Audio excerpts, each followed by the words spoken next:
If you are a student and you don't study, you are responsible for that choice, no one else. If you eat more calories than you burn, you are responsible for that choice. If you neglect your spouse, you are responsible for that decision. If you toggle back and forth between social media and your work during the business day, you are responsible for that choice. If you do the minimum your employer requires, you are responsible for that choice.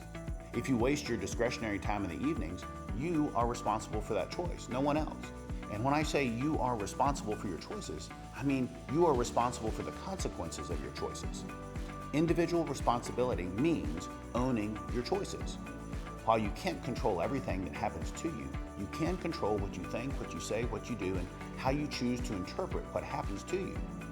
Most importantly, individual responsibility means not blaming others for how you feel or for the conditions of your life that you find unpleasant.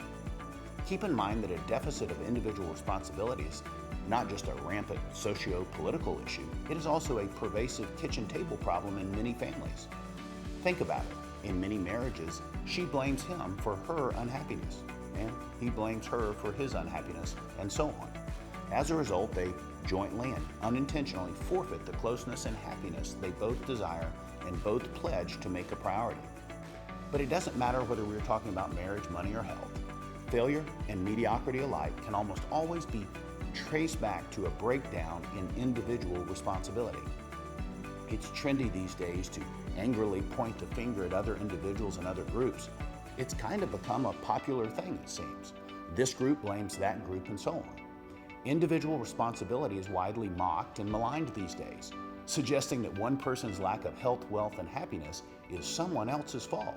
Or even worse, teaching naively trusting young people that they are victims of vague, vile, and undefinable systems that somehow cleverly prevent them from making smart choices. Neglecting to instill individual responsibility in children handicaps them for a lifetime. Their financial life will suffer, as will their health and relationships. And once irresponsibility becomes deeply and erroneously rooted as a virtuous trait, it is almost impossible to reverse. At its core, irresponsibility is a learned, toxic mindset that brings about mediocrity and unhappiness. Individual responsibility, on the other hand, is a learned, healthy mindset that brings about success and happiness. Unfortunately, many of our most prominent leaders promote a cynical culture of victimhood that enables irresponsibility to proliferate, allowing chronological adults to indefinitely remain in a childlike state of mind. Reject this nonsense.